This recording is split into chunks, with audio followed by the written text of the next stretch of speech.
ভগবান তো super planer, ভগবান তো যে সমস্ত নাটকের নাট্যকার, ডাইরেক্টর অফ দিস ড্রামা। উনি তো জানেন এরপরে কি হবে, এটা তো ভগবানের প্লেনেই চলছে। ভগবান তার ভক্তকে রক্ষা করার জন্য, ভক্তকে যাতে বিনাশ না হয়, তিনি তো প্রতিজ্ঞা করেছেন। অর্জুন এক পা করে এই একদম শ্মশানের কাছাকাছি গেছে, ওইদিকে জয়দ্রথ, এইদিকে অর্জুন তীর ধনুক নিয়েই গিয়েছে। আপনারা দেখছেন জয় গীতা চ্যানেল। করুণা সিন্ধু দীনবন্ধ জগৎপতে গোপেশ গোপিকা কান্ত রাধা কান্ত নমস্তুতে। তপ্ত কাঞ্চন গৌরাঙ্গী রাধে বৃন্দাবনেশ্বরী বৃষভানুসুতে দেবী প্রণমামি হরি প্রিয়ে। নম মহাবদান্নায় কৃষ্ণ প্রেম প্রদায়তে কৃষ্ণায় কৃষ্ণ চৈতন্য নামনে গৌরতীশে নম। নারায়ণং নমস্কৃত্য নরং চৈব নরোত্তমম দেবীং সরস্বতীং ব্যাসং ততো জয় মুদিরয়েৎ। নময়ং বিষ্ণুপাদায় কৃষ্ণ প্রেষ্ঠায় ভূতলে শ্রীমতে ভক্তি বেদান্ত স্বামিনীতি নামিনে। নমস্তে সরস্বতী দেবে গৌরবাণী প্রচারিণে নির্বিশেষ শূন্যবাদী পাশ্চাত্য দেশ তারিণে। বাঞ্ছাকল্পতরুভ্যশ্চ কৃপা সিন্ধুভ্য এব চ পতিতানাং পাবনেভ্যো বৈষ্ণবেভ্যো নমো নমঃ। সকলে হাত তুলি। জয় শ্রী কৃষ্ণ চৈতন্য প্রভু নিত্যানন্দ শ্রী অদ্বৈত গদাধর শ্রীবাসাদি গৌর ভক্ত বৃন্দ। হরে কৃষ্ণ কৃষ্ণ কৃষ্ণ হরে হরে হরে রাম রাম রাম হরে হরে। হরে ওম তৎসৎ।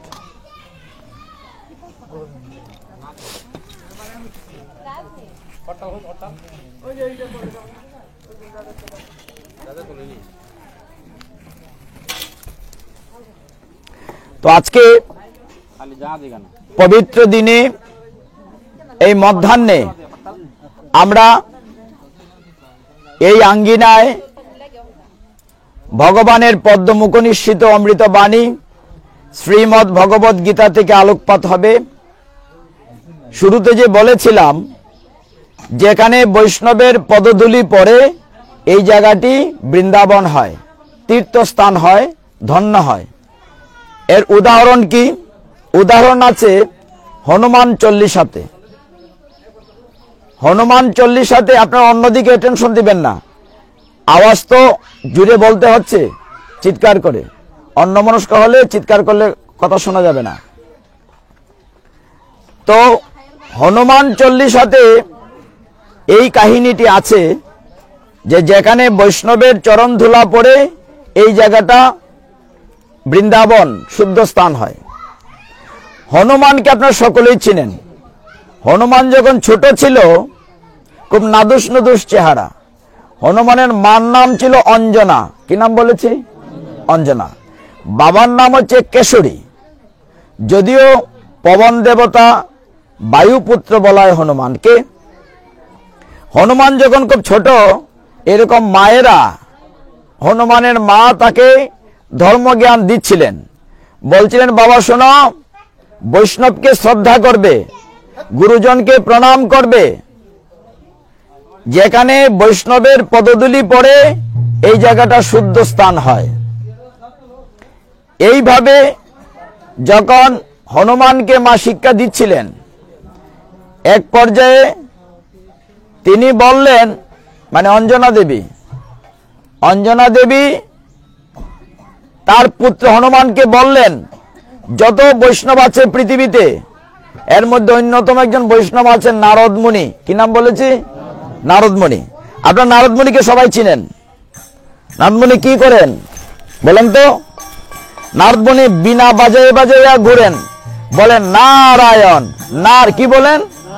সবাই বলি নারায়ণ। কি বলেন? আরে নারায়ণ বললে আপনার লাভ হইব, মুখটা শুদ্ধ হইব। নারায়ণ। নারদ মুনি কি বলেন? নারায়ণ। এটাকে বিনা বাজাইয়া নারায়ণ বলেন আর দুনিয়ায় ঘুরেন। একদিন হনুমানের মা ছেলেকে বলছেন, শোনো, নারদ মুনি একজন শ্রেষ্ঠ বৈষ্ণব, ভগবানের খুব ভক্ত। একদিন হনুমান ঘরে বসা, বাইরের দিকে শুনছে এরকম কীর্তন যাচ্ছে। নারদ মুনি বলছে নারায়ণ, মাকে বলছে মা মনে হয় নারদ মুনি চলে আসছে। এ দেখে নাই কিন্তু এটাকে। হনুমান বাইরে গিয়েছে, বাইরে গিয়ে দেখে সত্যি সত্যি নারদ মুনি আসছে। নারদ মুনিকে প্রণাম করে বলছে প্রভু আমার কি সৌভাগ্য, শুদ্ধ বৈষ্ণবের দর্শন হয়েছে। নারদ মুনিও হনুমানকে দেখে খুব খুশি হলেন, চেহারাটা সুন্দর, হনুমান নাদুস নদুস চেহারা, গাল দুইটা ফুলা ফুলা, আদর করলেন। বললেন হনুমান তোমাকে তো অনেক দেবতা অনেক বর দিয়েছেন, কেউ বর দিয়েছেন তুমি সমুদ্র লাফ দিয়ে পার হতে পারবে, কেউ বর দিয়েছেন ছোট থেকে বড় হতে পারবে, আমি তোমাকে একটা কিছু দিতে চাই। তখন হনুমান বলে নারদ মুনিকে আমাকে যা কেউ দেয় নাই তুমি সেটা দাও, তুমি আমার গুরুদেব। তখন নারদ মুনি বললেন যে তোমাকে অনেক কিছু অনেকে দিয়েছে কিন্তু কেউ তোমাকে গান শেখায় নাই, বাবা তুমি সামনে চলে আসো। তখন নারদ মুনি কি করলেন, হনুমানকে গান শিখালেন। কি শিখালেন? গান শিখালেন। এখন হনুমান গান শিখার পরে তার উস্তাদ গুরুদেব নারদ মুনি বললেন, এই যে টিচার আছেন পড়া আবার লং লাগে না, পড়া দিলে পরে, তাই নারদ মুনি বললেন তুমি যে শিখছো আমার একটু শোনাও। তারা থাকতেন একটা পাহাড়ি এলাকায়। অঞ্জনা দেবী কেশরী হনুমানের বাড়িটা ছিল রাজবাড়ি, অনেক বড় রাজবাড়ি। তো রাজবাড়িতে অনেকগুলো ঘর থাকে, এদিকে বড় বড় পাথর। একটা পাথরে বসে হনুমান গান করছে, আরেকটা পাথরে নারদ মুনি বসে শুনছেন যে তার ছাত্র কেমন শিখল। তখন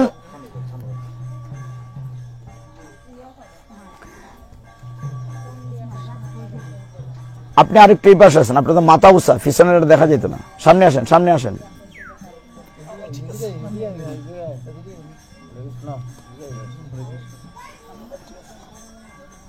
হরি বল, হরে কৃষ্ণ।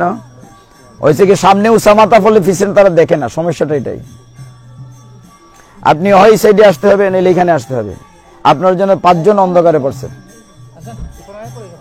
হরি বল।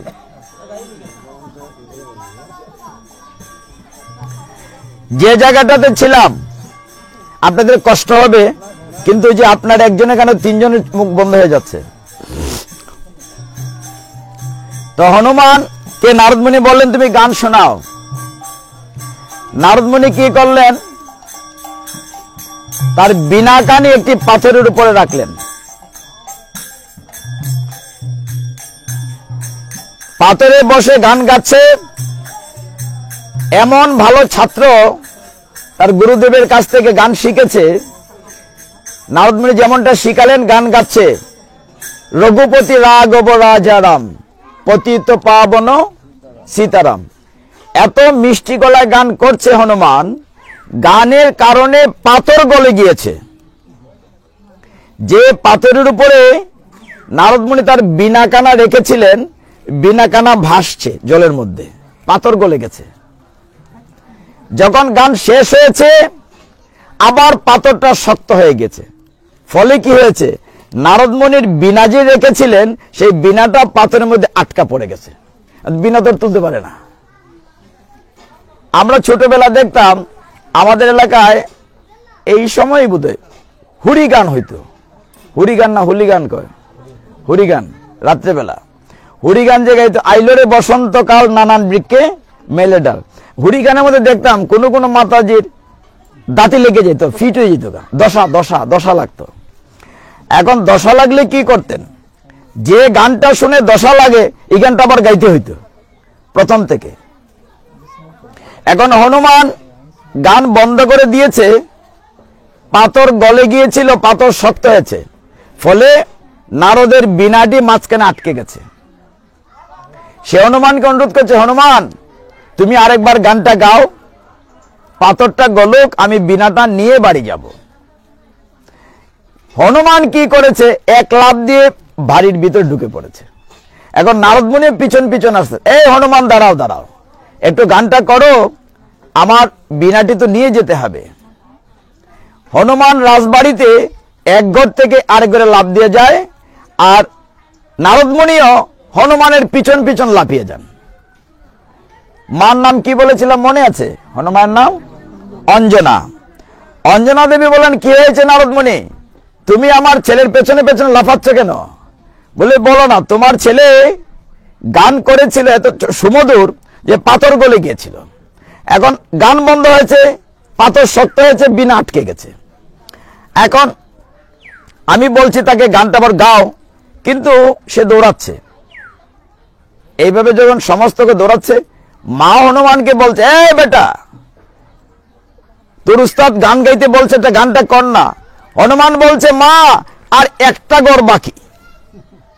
দৌড়াতে দৌড়াতে সব গড়েই নারদ মুনিকে নিয়েছে, সব যে শেষ গড় হয়েছে, তখন বলছে, হে গুরুদেব চলেন এখন গান শোনাই। নারদ মুনি বললেন যে ঘটনাটা কি, যে তুমি যে আমাকে সমস্ত গড় দৌড়ালে? বলে, মা আমাকে শিখিয়েছেন বৈষ্ণবের পদধূলি পড়লে জায়গাটি বৃন্দাবন হয়। আমি আপনাকে দৌড়িয়েছি কেন, আপনি একজন শুদ্ধ বৈষ্ণব নারদ মুনি, এই জন্য সব গড়ে আমার পিছনে পিছনে নিয়ে গিয়েছি, যাতে সকল গড়ে আপনার চরণ ধুলি পড়ে।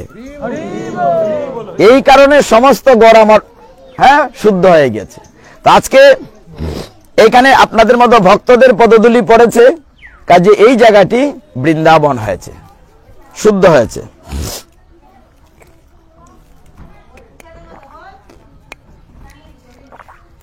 এইবার গীতা থেকে দুটি কথা বলি, যেহেতু বলছেন গীতা পাঠ। আমার ইচ্ছে ছিল একটু আরামসে কথা বলবো, কিন্তু চিৎকার করে কথা বেশি বলা যায় না, চাপ পড়ে গলায়। গীতায় ভগবান তার প্রিয় শিষ্য সখা অর্জুনকে সঠিক কর্তব্য পথে আসার জন্য উপদেশ দিয়েছেন। ভগবান গীতায় 534 খানা শ্লোক বলেছেন। অনেকগুলা শ্লোক বলে অর্জুনের লাইনও আনছেন। আমরা কি একটা দুইটা শ্লোক বলি লাইন আইমুনি? অর্জুনের মতো লোকরে বহুত সময় লাগছে ভগবানের লাইন আনতে, কিন্তু আমরা চেষ্টা করতে পারি। এখন চেষ্টা যে করব, চিৎকার করে চেষ্টা করাটা কঠিন। যা হোক, আমরা দু একটা শ্লোক আলোচনা করি। ভগবান গীতায় 18টা অধ্যায় আছে। আমরা সকলেই যারা গীতা পড়ি জানি তো, কয়টা অধ্যায় মা? 18টা, মাত্র 700 খানা শ্লোক। 18টা অধ্যায়ের মধ্যে প্রথম অধ্যায়ে ভগবান কোনো কথা বলেন নাই। প্রথম অধ্যায়ের নাম অর্জুন বিষাদ যুগ। দ্বিতীয় অধ্যায় সাংখ্য যুগ থেকে ভগবান কথা বলতে শুরু করেছেন। এইভাবে তিনি কথা বলতে শুরু করে করে অর্জুনকে বুঝাতে চেয়েছেন।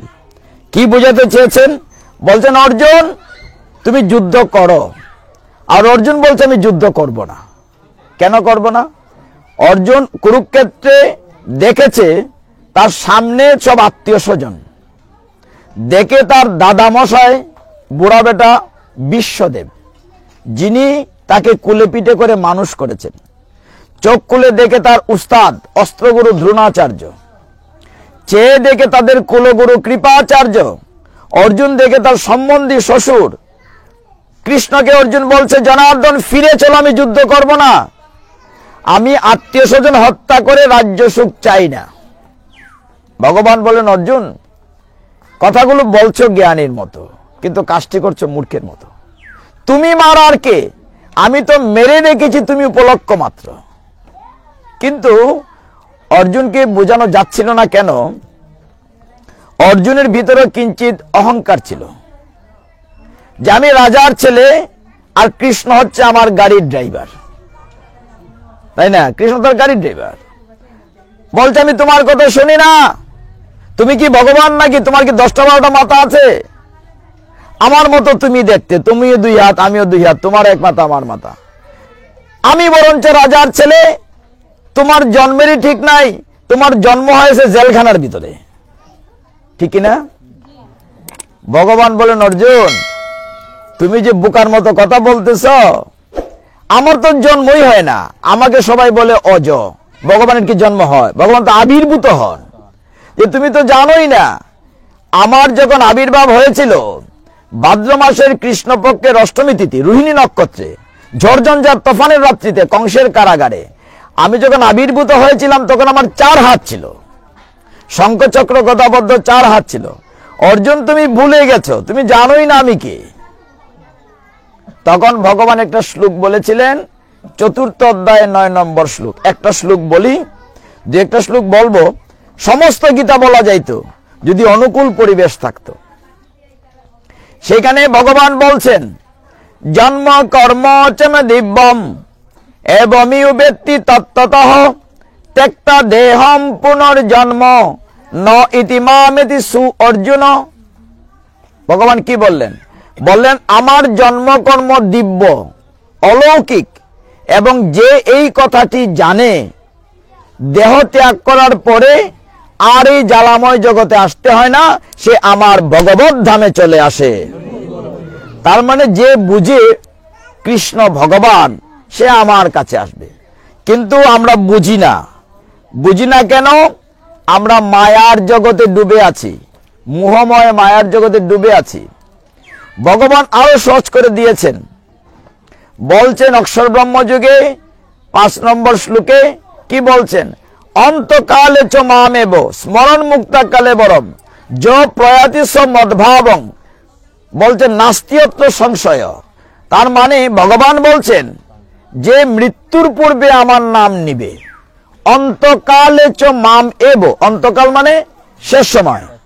ভগবান গীতায় বলছেন যে শেষ সময় আমার নাম নিবে, সে আমার বাড়িতে আসবে। তাহলে আপনারা কইবা সারা বছর কষ্ট করে দরকারটা গীতা, খালি মৃত্যুর আগে নাম নিলিতে হয়।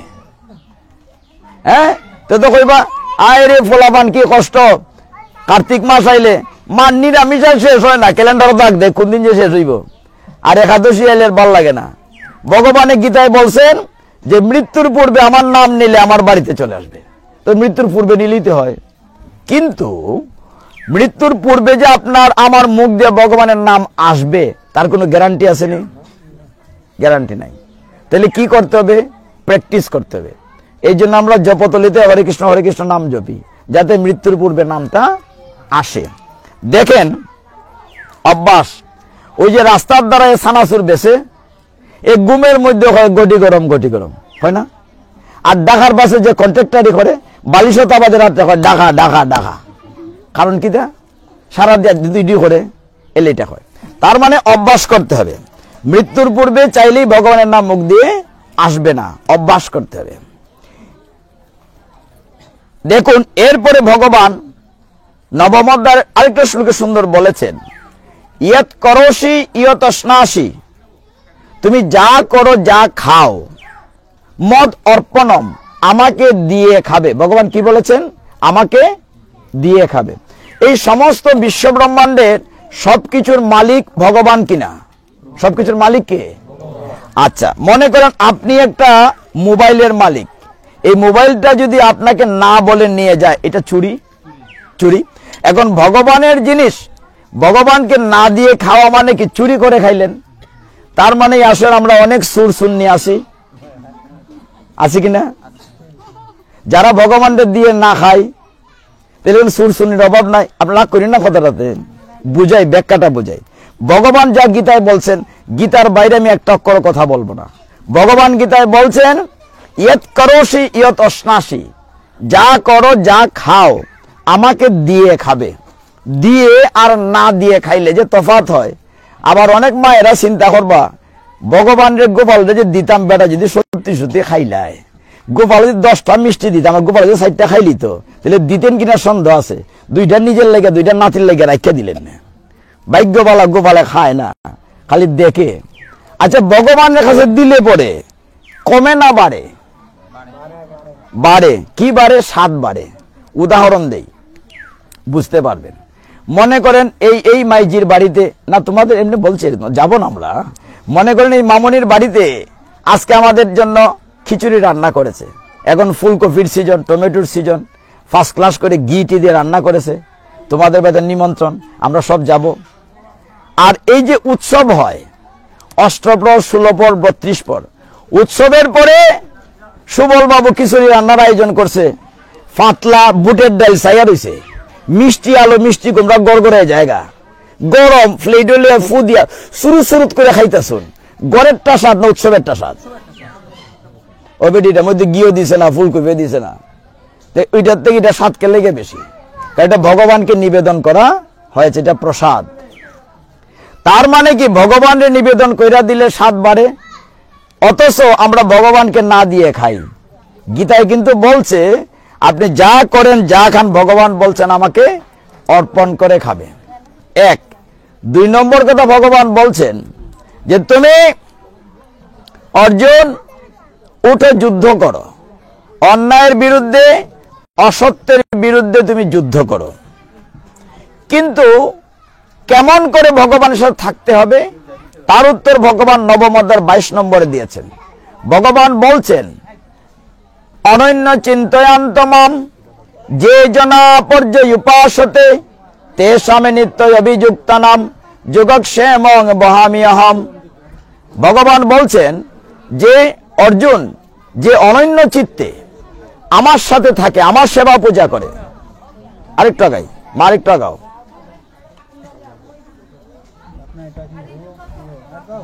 একদম সামনে চলে আসেন,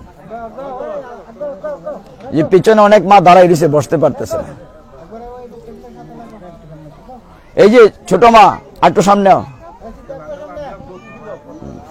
এই তো সেমন বোঝা গেছে আমরা এক বাড়ির মানুষ, নইলে খালি ফর মনে হয়, সব এখানে থাকলে বলা নানি। আমার বাগ্নিও আছে, বাতিজিও আছে, আমরা লোকজন আছে কেন, বাতিজি আছে একজন। ভগবান কি বলছেন? অনন্য চিত্তে তার কথা ভাবলে তাকে পাওয়া যায়। এক সময় এই যে গীতা গ্রন্থ আছে, এখন এটা কম্পিউটারে ছাপায়, এক সময় দেখে দেখে লিখতো, কপি করতো। সাবরিস্ট অফিসে বালাম বই আছে না, আগে দেখে দেখে দলিল লিখতো না, নকল নবিশ, এখন তো কম্পিউটার টাইপ করে। তো এক সময় এই গীতা গ্রন্থ দেখে দেখে লিখা হইতো। ভগবান এই শ্লোকে কি বলেছেন? বলছেন যে অনন্য চিত্তে সব ভাবনা ছেড়ে দিয়ে আমার কথা ভাবে। ভগবান বলছেন তার সমস্ত দায় দায়িত্ব আমার, আমি তার বোঝা বহন করি। ভগবান কি বলেছেন? আমি ভক্তের বোঝা বহন। অনন্য চিন্তয়ান্তমাম যে জনা পর্যুপাসতে তেষাম নিত্য অভিযুক্ত নাম যুগক্ষেমং বহামি অহম। ভগবান বলছেন আমি ভক্তের বোঝা বহন করি। তখনকার সময়ে অর্জুন মিশ্র নামে, আপনার প্লিজ কথা বলবেন না, এই তিলক দাও, বন্ধ করো, পরে দাও, এখন দিও না, বন্ধ করো, পরে পরে দিও। ভগবান বলছেন আমি ভক্তের বোঝা বহন করি, বহামি অহম। খুব মন দিয়ে খেয়াল করেন জায়গাটি। যখন একজন গরিব ব্রাহ্মণ ছিলেন, তার নাম ছিল অর্জুন মিশ্র। কি বলেছি? অর্জুন মিশ্র। তো অর্জুন মিশ্র এই গরিব মানুষ, গীতা দেখে দেখে লিখছেন, কপি করছেন। যখন এই জায়গাটি লিখবেন বহামি অহম, তার ভিতরে সন্দেহ হইল, ভগবান ভক্তের বোঝা বহন করে, এটা বোধহয় ঠিক না। হতে পারে দদাম্যহম, ভগবান দান করেন, ভগবান আবার কি করে ভক্তের বোঝা বহন করেন। তিনি লাইনটা কেটে দিয়েছেন, লাল কালি দিয়ে কেটে দিয়েছেন। কিছুদিন পরে অর্জুন মিশ্র খুব গরিব, ভিক্ষা করে জীবিকা চালায়। তার স্ত্রী বলছে, হে ঠাকুর, তার স্বামীকে বলছে, তুমি একটু রাজার বাড়িতে যাও না, গিয়ে কিছু ভিক্ষা টিক্ষা আনো, আমরা যে সংসার চলে না। অর্জুন মিশ্র কিন্তু লাইনটা কেটে দিয়েছিল, মনে রাখতে হবে। ভগবান গীতায় বলছেন আমি ভক্তের বোঝা বহন করি, এটা কেটে দিয়েছে। স্ত্রীর কথায় অর্জুন মিশ্র গিয়েছে রাজার বাড়িতে, কিছু চাল ডাল পাওয়া যায় কিনা। সারাদিন চলে গিয়েছে। হে ভক্তগণ, বিকেল বেলা অর্জুন মিশ্রের স্ত্রী দেখছে 2টা বালক মাথায় করে বোঝা নিয়ে আসছে। একটা বালক কালো, একটা ফর্সা, ছোট্ট 2টি বালক। মাথায় এত বড় বোঝা বইতে পারছে না, চাল ডাল তরি তরকারি শাকসবজি নিয়ে আসছে। অর্জুন মিশ্রের স্ত্রী বললেন, এরে তোমরা কারা? বলে বোঝা ধরো, বোঝা ধরো, অনেক বোঝা। অনেক তরি তরকারি, শাকসবজি, চাল ডাল দেয়া আছে। এমন সময় ছেলে দুটি দেখে তো মায়া লাগছে অর্জুন স্ত্রী, বিশেষ করে কালো ছেলেটিকে মনে হচ্ছে যেন কুলে নিয়ে আদর করি, এত চমৎকার তার আকর্ষণ। অর্জুন স্ত্রী বললেন, তোমরা বোঝা রাখো, তোমরা কি করো? বলে, আমাদেরকে ছেড়ে দাও, যেতে দাও, মাঠে গরু রয়েছে, আমরা গরু বাড়ি নিয়ে যাব। এই কথা বলি না। তখন অর্জুন স্ত্রী বোঝা নামালেন। বোঝা নামানোর পরে বাচ্চা দুটো যখন ঘুরেছে, দেখলেন পিঠ দিয়ে রক্ত পড়ছে। সর্বনাশ, এত সুন্দর দুটি বালক তোমাদের পিঠে রক্তাক্ত কে করেছে? তখন বালকটি বলছে, হে ঠাকুরানী, তোমার স্বামী অর্জুন মিশ্র বোঝা বইতে পারছি না বলে আমাদেরকে আঘাত করেছে।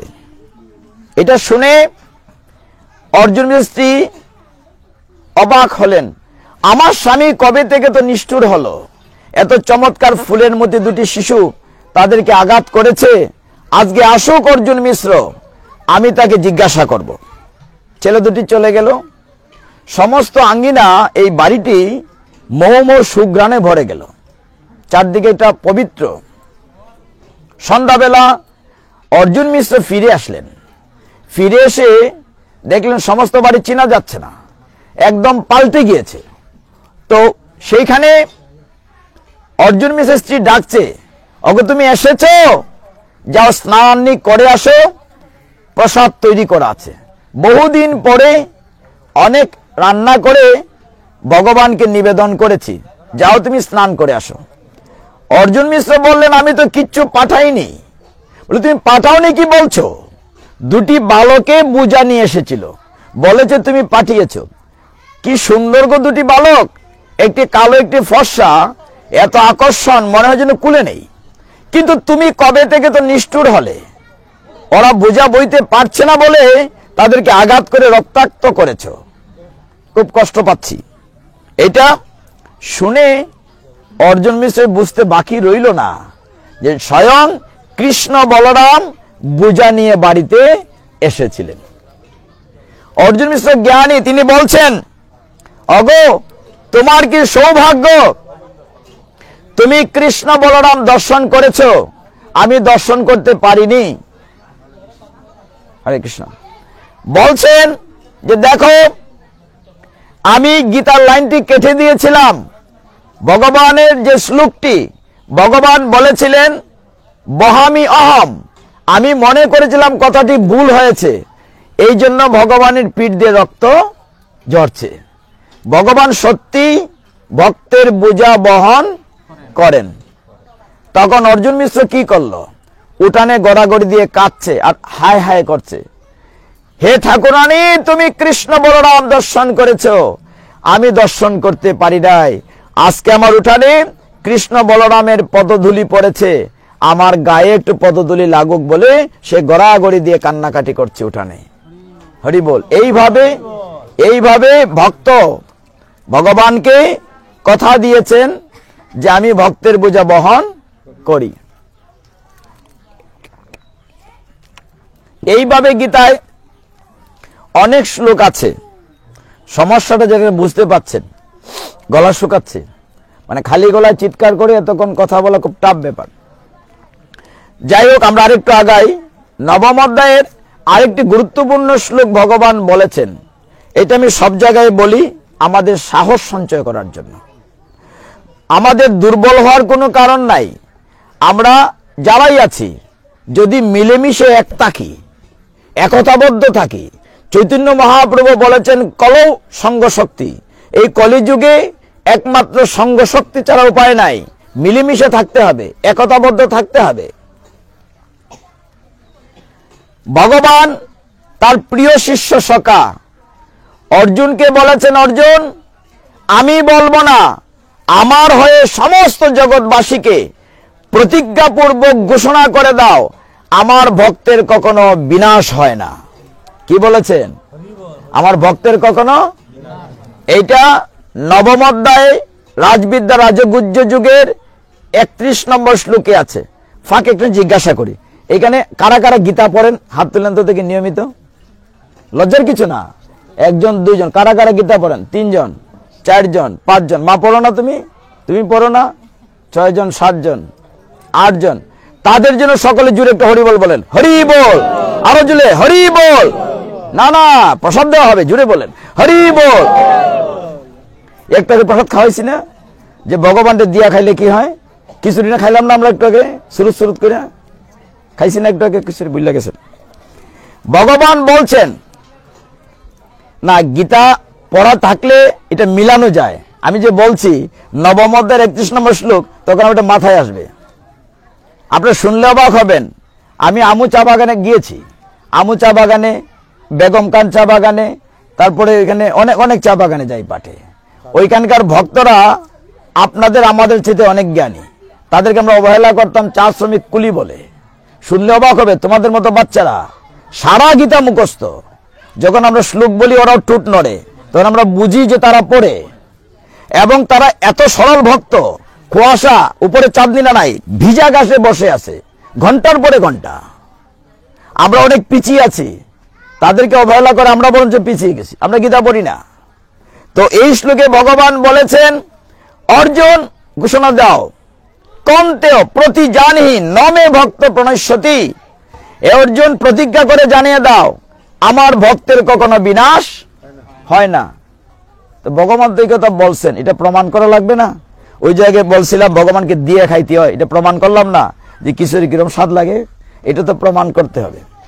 ভগবান বলছেন আমার ভক্তের কখনো বিনাশ হয় না।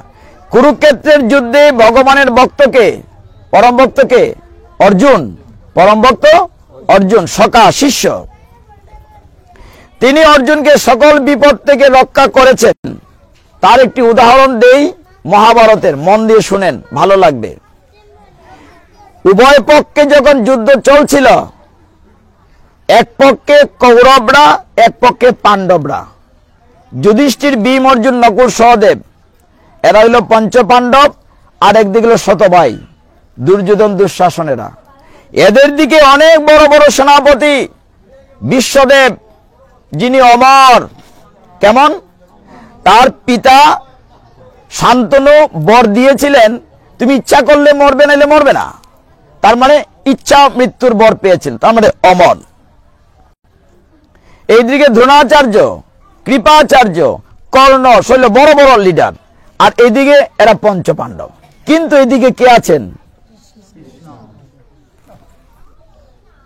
এখন দেখেন ঘটনাটি কি হলো। এই শ্লোকটা বলছে, ভগবান বলছেন আমার ভক্তের কখনো বিনাশ, এটা আমরা প্রমাণ করি। যুদ্ধ চলছে 1, 2, 3 করে 10 দিন যুদ্ধের দিন। বিশ্বদেব তীরের মধ্যে গীতে সরসজ্জায় আছেন। সরসজ্জায় ছিলেন বিশ্বদেব 58 দিন। কতদিন ছিলেন? 58 দিন। বেটা শীতে শুয়ে রয়েছে, খাওয়ানো নাই, কত কষ্ট করে মরছে। 10 দিন পরে ভীমে কি করলো? বিশ্বদেব নাই। ভীমে দুর্যোধনের ভাইদেরকে একটা একটা ধরে আর আছাড় মাইরা মারে। ভাইয়েরা চিৎকার করে বলে দাদা বাঁচাও। দুর্যোধন রথ থেকে নেমে ভাইকে বাঁচানোর জন্য যাইতে চায়, যাইতে পারে না। অর্জুনের একটা ছেলে ছিল তার মতো যোদ্ধা, তার নাম অভিমন্যু। কি নাম?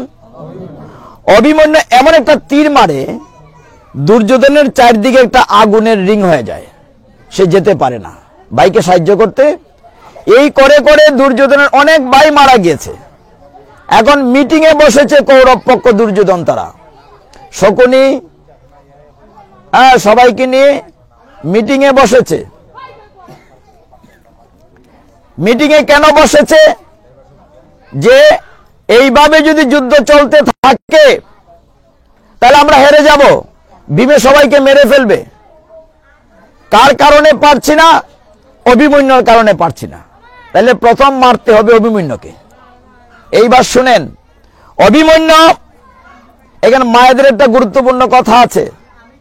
অনেক শাশুড়ি মায়েরা, বৌমা যখন পোয়াতি হয়, গর্ভে সন্তান থাকে, তখন বলে গীতা ভাগবতে যাইও না, ঠাকুর ঘরে যাইও না। এই সময় বেশি করে গীতা ভাগবত শুনতে হবে। যাতে করে গর্ভস্থ সন্তান ভক্ত হয়। প্রহ্লাদ মহারাজ, বাবার নাম হিরণ্যকশিপু, মার নাম কয়াদু। কয়াদু যখন গর্ভে ছিল, দেবরাজ ইন্দ্র তারে হাইজেক করে নিয়ে যাচ্ছিল। নারদমণি তার আশ্রমে নিয়ে গিয়েছিলেন। নারদমণির আশ্রমে থেকে প্রহ্লাদ মহারাজ মায়ের গর্ভ থেকে ভাগবত শিক্ষা পেয়েছিল। অর্জুনের স্ত্রী গর্ভে যখন অভিমন্যু ছিল,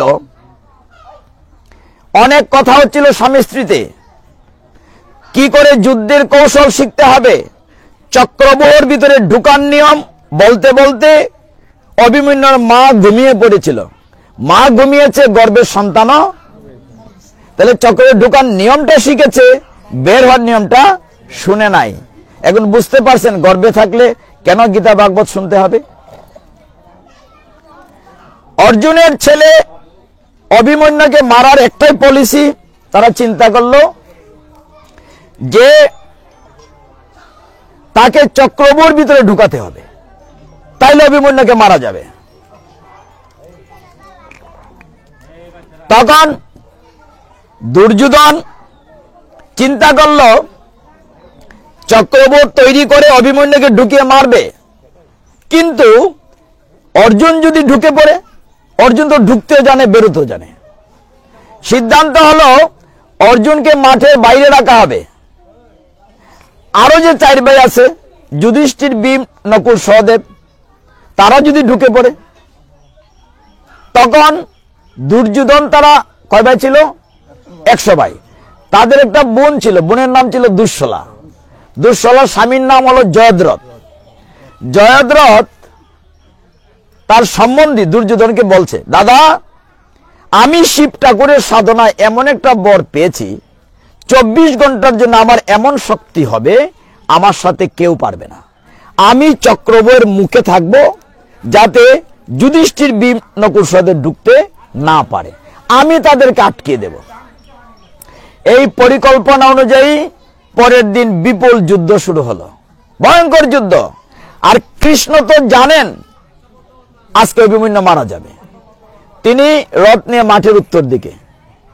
অর্জুন বলছে, হে জনার্দন, আমার মনটা বড় কু ডাকছে, রথটা ঘুরিয়েছিল। যত বলে ঘুরিয়েছিল, কৃষ্ণ আরো দূরে লয়ে যায় রথ। এইদিকে অভিমন্যু ভিতরে ঢুকেছে। ভীম বলছে, বাতিজা, চিন্তা করিস না, আমার গদা আছে না, গদা দিয়ে চক্রব্যূহ বাইঙ্গা তোরে লই আইমু। যত ভিতরে ঢুকছে, সপ্তরথী অন্যায়ভাবে সদ্য বিবাহিত অল্প বয়স্ক 16 বছর একটি ছেলে অভিমন্যু, ইয়াং, তার স্ত্রী তখন অন্তঃসত্ত্বা। ওই স্ত্রী গর্ভে আসবেন পরীক্ষিত মহারাজ। ছেলেটি ভিতরে ঢুকেছে অভিমন্যু, সবাই একসাথে আক্রমণ করেছে। সে বলছে চিৎকার করে, যুদ্ধের নিয়ম ছিল একজন মহারথী একজনের সাথে যুদ্ধ করবে, তোমরা একজন একজন করে আসো, আমার সাথে কেউ পারবে না। একসাথে সপ্তরথী তাকে অ্যাটাক করেছে, অন্যায়ভাবে যুদ্ধ করে এখানে আঘাত করছে, এখানে আঘাত করছে। কৃষ্ণ রথ থামিয়ে দিলেন উত্তর প্রান্তে বসে। অভিমন্যুর শরীরে আঘাত আসে, কৃষ্ণ বুকে ধরেন, চোখ দিয়ে টপ টপ করে কৃষ্ণের জল ঝরছে। কৃষ্ণ দেখছে না অর্জুন বলছে, হে জনার্দন, রথ কেন ঘুরেছিল, আমার মনে বড় কু ডাকছে, নিশ্চয়ই আমার ছেলের কোনো বিপদ হয়েছে।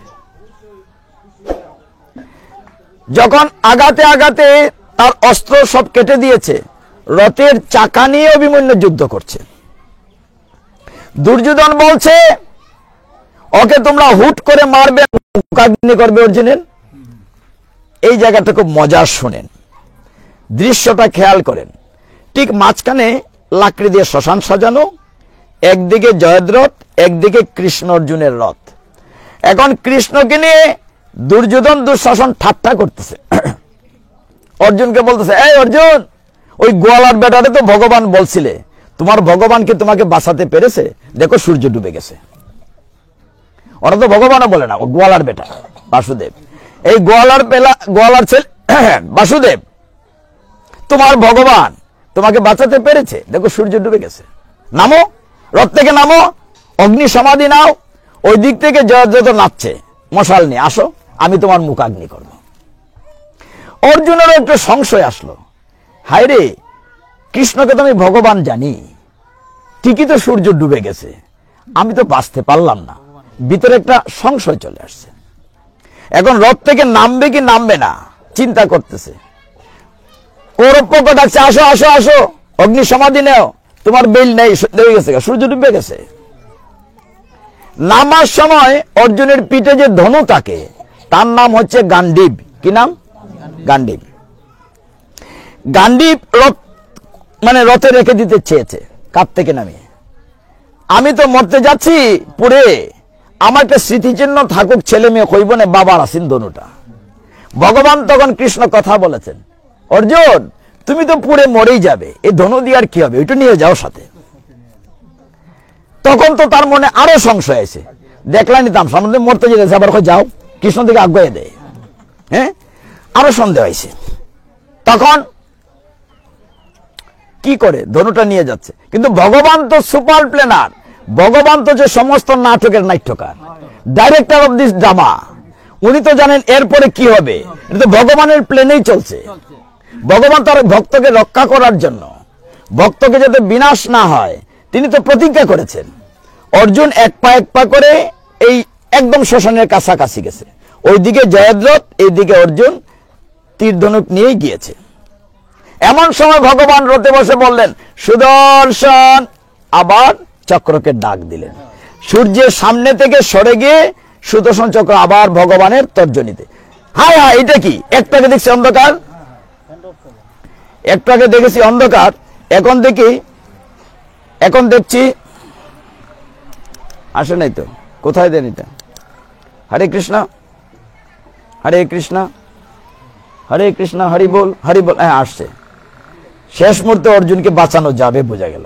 ভাবছিলাম এর আগে বোধহয় আমার গলা মরে যাবে। যাক, অর্জুনের বাঁচানোর কিছুটা হলো সহজ আসছে। অনেকক্ষণ ধরে খালি গলায় কথা বলছি। স্পিকারটা ঘুরিয়ে দেন, তাইলে হবে। বাস, হরি বল হরি বল। সবাই বলি হরি বল, আরো জোরে হরি বল। আরে ফেট খুদ না লাগলে ফটাফট স্বাদ লাগতো না। আচ্ছা, তো কি হলো? আপনার দৃশ্যটা খেয়াল করেন, একদিকে অর্জুন আর একদিকে জয়দ্রথ। জয়দ্রথ, আমার দিকে শুনেন, শেষের মজাটা না হলে অন্যদিকে চাও খাবেন না। এতক্ষণ তো খুব নীরব শুনছিলেন খালি গলায়, এখন তো সাউন্ড আসছে, না শুনেন হবে না। ফ্যানটা দরকার নেই, অফ করে দেন, শুড বি স্টপ ইট, কোনো দরকার নাই, এটা আওয়াজ আর বিরক্ত করে। একদিকে অর্জুন কৃষ্ণ, আরেকদিকে জয়দ্রথ মশাল নিয়ে লাফাচ্ছে। এখন জয়দ্রথ কোন দিকে পালাবে? ভগবান বলেন, অর্জুন এইবার তুমি মারো তোমার শত্রু সামনে। ওই যে ধনুটা সাথে দিয়েছিলেন, এটা তো খামো লাগবো না নি, উনি তো প্ল্যান করছেন এরপরে কিতা লাগবো। এখন তীর ধনুক নিয়েছে মারার জন্য জয়দ্রথকে, সূর্য ডুবার আগে মারতে হবে। জয়দ্রথের মনে পড়েছে তার বাবা গহীন বনে তপস্যা করছিলেন। এ বাচ্চা, কথা না বলি। তখন জয়দ্রথের পিতা বনে বসে তপস্যা করছিলেন। পিতার আশীর্বাদে জয়দ্রথের এমন একটি অবস্থা ছিল যে মাথা কেটে মাটিতে ফেলবে, যার কারণে তার মাথাটি মাটিতে পড়বে, সে বাস্ট হয়ে যাবে। জয়দ্রথের মনে পড়ে।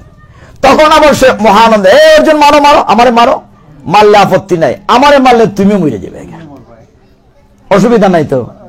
আমি নয় মরলাম, তুমি মরলে তো ফান্ডপক্ষে নেড়ে যাবে, তুমি তো মূল যোদ্ধা। এখন তো দুশ্চিন্তায় পড়ে গেল অর্জুন, মারলেও বিপদ, না মারলেও। সূর্য ডুবে যাচ্ছে, ছেলের লাশের সাথে প্রতিজ্ঞা করেছে। কত বড় কথা! এই যে আমরা সংসারে কখনো কখনো কিতা করতাম না, দুটা নাই থাকি না, যাইতাম কি যাইতাম না, এই অবস্থায় কে রক্ষা করে? অনাদিরাদি গোবিন্দ। গীতা মানে এইটা, আমার জীবনের কথা বলে গীতা। এই জিনিসটা বুঝতে হবে যে দেখেন, অর্জুন তখন পিছন দিকে তাকিয়েছে কৃষ্ণের দিকে, কিছুটা আশা আইছে, দেখে বেল রইছে। পহলে তো বিশ্বাস কিছুটা দুর্বল হয়ে গেছিল, এখন দেখ না ঠিকই ভগবান তাকে রক্ষা করবে। এখন যখন বলছে যদি আমাকে মারো, আমাকে মারলে তুমিও বাস্ট হয়ে যাবে, এই অবস্থা যখন কৃষ্ণের দিকে তাকিয়েছে, তখন কৃষ্ণ একটা শব্দ বলেছেন। শব্দটি হচ্ছে অর্ধেন্দু। অর্ধেন্দু, অর্ধেন্দু মানে কি আমরা বুঝি? ইন্দু মানে চাঁদ, অর্ধেক কিন্তু মানে আফগান সাত খার মাথার থাকে শিব ঠাকুরের মাসায় মহাদেবের। দেখেন ভগবান কেমনে সাহায্য করছেন। অর্জুনকে বলছেন অর্ধেন্দু।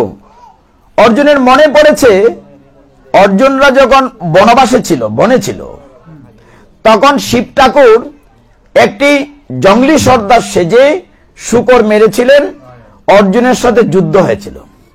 অর্জুনের যুদ্ধ কৌশল দেখে শিব খুশি হয়ে তাকে একটা অস্ত্র দিয়েছিলেন, অস্ত্রের নাম পশুপাত বা পাশুপাত অস্ত্র। এই তীরটার মুখটা অর্ধেক ছান্দের মতো, কিন্তু তীরের একটা বিশিষ্টতা ছিল যে তুমি মেরে যেখানে বলবে সেখানে মাথা নিয়ে যাবে। অর্জুনের মনে পড়ল এখন এই অস্ত্রটার দরকার, মানে কৃষ্ণ মনে করিয়ে দিলেন। তখন সে ওম নমঃ শিবায় শিব ঠাকুরকে স্মরণ করে ওই তীরটি নিয়ে যোজনা করে জয়দ্রথকে মারল। হইল মাথাটা খাইটা বাবার কুলো নিয়ে যাও। ওই যে গভীর জঙ্গলে বাবা সাধনা করতেছে, মাথাটি কেটে সাই করে নিয়ে বাবার কুলে ফেলে দিল। যেই বাবার কুল, এই দেখি তা কুলের মধ্যে বেটা মাটিতে ফেলাই দিছে। যেই মাটিতে ফেলাই দিছে বাবাও বাস হয়ে গেছে। তো এক তীরে বাবাও শেষ, ছেলেও শেষ, পিতাও শেষ, পুত্রও শেষ। এখন কথা হলো ভগবান তার ভক্তকে রক্ষা করেছেন কিনা। গীতার শ্লোকটা তো ঠিক আছে তো। ভগবান বলছেন নমে ভক্ত প্রণশ্যতি, আমার ভক্তের কখনো বিনাশ হয় না। এই বিষয়টা বোঝানোর জন্যই আমি পিছনে গেলাম। আর একটা শ্লোক বলবো। কোন শ্লোক? এখানে ওখানে হাসি খুশি মানুষ, ভাল লাগছে, অনেক ছোট ছোট মামনিরা আসছে। তোমাদের বাড়িঘর এই কাছাকাছি? কত দূর এখান থেকে? সামনেই? আচ্ছা ঠিক আছে, কাছাকাছি। গৌর পূর্ণিমা, তারপরে পৌষ মকর সংক্রান্তিতে যা ঠিক কি বলছে সেটা মাছ খাওয়া ঠিক কিনা সে সম্পর্কে এখন এই প্রশ্ন উত্তর দিলে তো আর ওই আলোচনা করা যাবে না। শ্রাদ্ধে, আচ্ছা ঠিক আছে দেব আমি। শ্রাদ্ধে মাছ দেওয়া ঠিক কিনা, সুন্দর কথা, প্রশ্নগুলো সুন্দর। গৌর পূর্ণিমা বলে প্রথমটা হচ্ছে, তাইলে গীতাকে একটু বিশ্রাম দেই, আগে প্রশ্ন উত্তরটা শেষ করি, কারণ গীতা তো সব দিনই শুনলেন বা আমার ইউটিউবে চার্জ করলে পাবেন। গৌর পূর্ণিমা উপলক্ষে সংক্ষিপ্ত আলোচনা। যদি গৌর না হইতো তবে কি হইতো, কেমনে ধরিতামে দে রাধার মহিমা, প্রেম রসসীমা জগতে জানা তোকে। যদি গৌর না হইতো, আমাদের কি সৌভাগ্য জানেন, এটা চুনারঘাট হবিগঞ্জ জেলার একটা উপজেলা। চৈতন্য মহাপ্রভু, গৌরাঙ্গ মহাপ্রভু যদি আজকে থেকে 537 বছর পূর্বে পৃথিবীতে আসতেন না আসতেন, আমাদের সনাতন ধর্মই বিলীন হয়ে যেত। মহাপ্রভুর সময় ছুত মার্গ ছিল, দৈর না সইও না দল্লি জাত যায়। এইভাবে বেশি গীতা পাঠ, মহিলা গীতা শুনবো, খানের মধ্যে গরম গি ঢেলে প্রায়শ্চিত্ত করবো, আর আমরার মতো সাধারণ লোকে গীতা দলে হাত খাইতে লিত। মহাপ্রভু সে সমান করে দিয়েছেন, এক ফঙ্গতে বৈশা খিচুড়ি খাও। মহাপ্রভু ডাইনা বা মানা একটা বানাইছেন মৃদঙ্গ। সেই মহাপ্রভু আসবেন আগামী পূর্ণিমা তিথিতে, এই যে সামনে ফাল্গুনী পূর্ণিমা, যেটাকে আমরা গৌর পূর্ণিমা বলি। 1486 খ্রিস্টাব্দের, বেশি দিন না, 537 বছর আগে, 38 বছর এরকম হবে। তো মহাপ্রভু যখন পৃথিবীতে আসেন নাই, তখন কি হয়েছিল? দেশের মধ্যে অনাচার, অত্যাচার, উঁচু জাত নিচু জাত, বর্ণ বৈষম্য ছিল। মহাপ্রভুকে কষ্ট দিতে স্মার্ত ব্রাহ্মণরা তার পাঠশালা পুড়ে দিয়েছে, চাঁদকাজির দল তার মৃদঙ্গ ভেঙে দিয়েছে। তো গৌর পূর্ণিমা আপনারা কৃপা করে পালন করবেন। কিভাবে পালন করবেন? উপবাস করতে হবে, অভিষেক করাতে হবে। কতক্ষণ পর্যন্ত? এটা নিয়ম হলো যার জন্ম যখন হয়েছে ততক্ষণ পর্যন্ত। যেমন নরসিংহ চতুর্দশীর উপবাস হচ্ছে গুধুলি লগ্ন পর্যন্ত, সন্ধ্যার আগ পর্যন্ত। এই সময় নরসিংহদেব পৃথিবীতে এসেছিলেন। গৌর মহাপ্রভু কখন এসেছিলেন? যখন আকাশে বড় চাঁদ, পূর্ণিমার চাঁদ, সন্ধ্যার পরপরই ততক্ষণ পর্যন্ত উপবাস। কৃষ্ণের জন্মাষ্টমীর উপবাস হচ্ছে মধ্যরাত্রি পর্যন্ত, কারণ কৃষ্ণ জন্ম নিয়েছেন মধ্যরাত্রে। আগামীকাল নিত্যানন্দ ত্রয়োদশী, আগামী নিত্যানন্দ ত্রয়োদশী, নিত্যানন্দ উপবাস হচ্ছে দুপুর 12টা পর্যন্ত।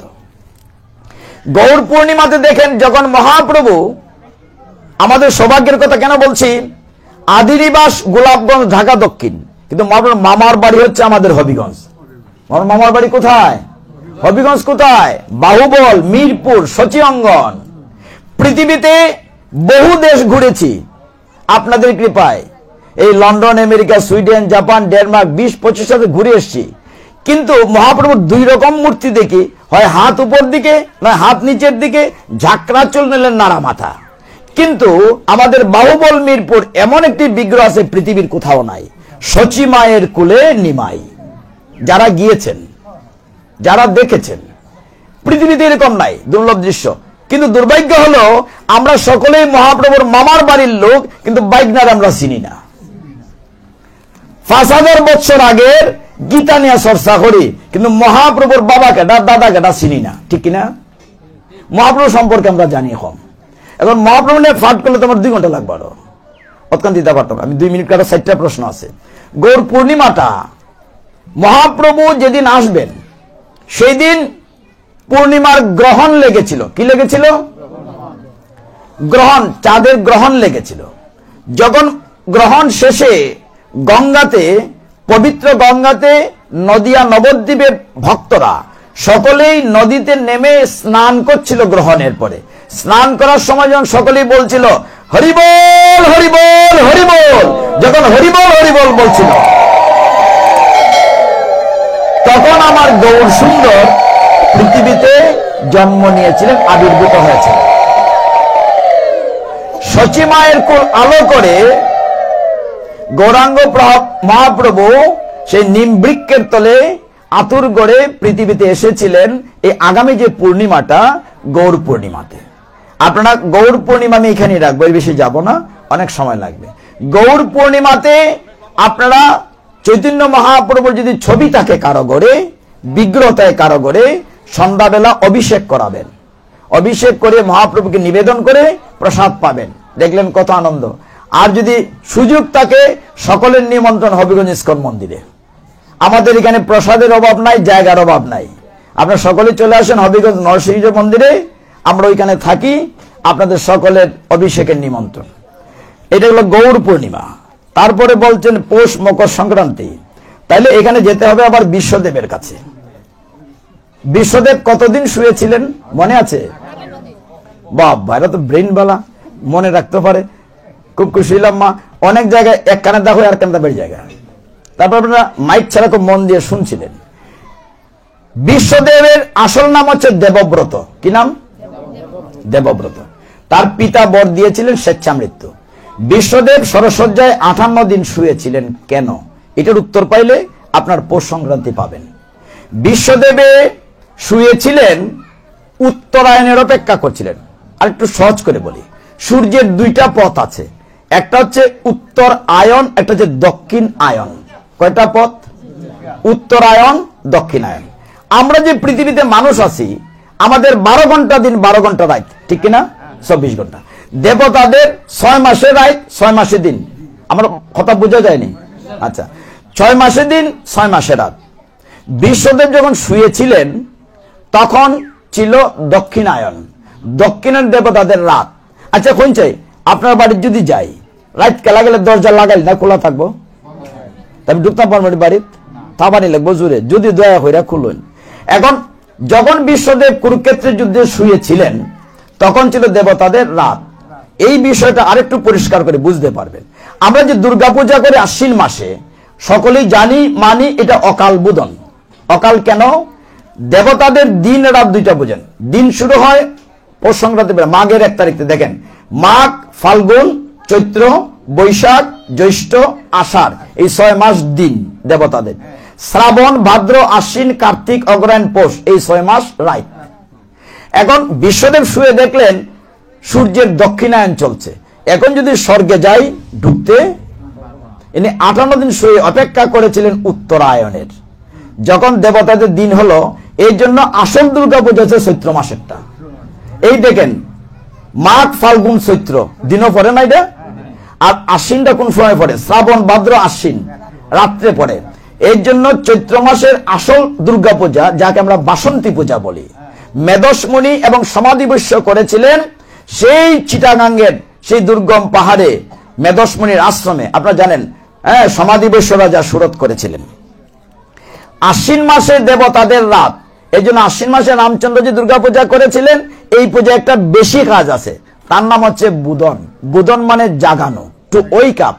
এখন এই মামনি ঘুমিয়ে আছে, তাকে না জাগালে কি খাওয়াতে পারবেন? দুর্গা মাকে খাওয়াইতে জাগাতে হবে। এই জন্য আশ্বিন মাসের পূজাটা হচ্ছে অকাল বোধন। একটা হইতে তিনটা জানানো হইল। এখন বিশ্বদেব শুয়েছিলেন উত্তরায়ণের অপেক্ষায়, দিন আসবে তিনি দেহ ত্যাগ করবেন। পৌষ সংক্রান্তির দিন তিনি দেহ ত্যাগ করেছেন। উত্তরায়ণ সংক্রান্তি বলে, পৌষ সংক্রান্তি বলে, এটার একটা নাম মকর সংক্রান্তি, এটার একটা নাম তিল সংক্রান্তি। ওই বিশ্বদেবের প্রয়াণ থেকেই আমরা তার নাতি নাতি হিসাবে ওই সংক্রান্তিটা আমরা পালন করি। প্রশ্নটা হচ্ছে পৌষ সংক্রান্তিতে মাছ খাওয়া ঠিক কিনা? বাহ, সুন্দর প্রশ্ন করেছেন। আচ্ছা, বিশ্বদেব বা মহাভারত টেলিভিশন আপনারা দেখেছেন কিনা? অনেকে সিরিয়াল টেলিভিশনের। আচ্ছা, কোন ছবি কি দেখেছেন মহাভারতের এই চরিত্ররা মাছ মাংস খাইছে? এরকম কোন ছবি আসেনি? আমার কথা বাদ দালাইলেন, আসেনি? পাইছেন না? মহাভারত অনেকেই দেখছে টেলিভিশন সিরিয়ালে, গল্প বাদ দেন, সিনেমার কথাই হইলাম।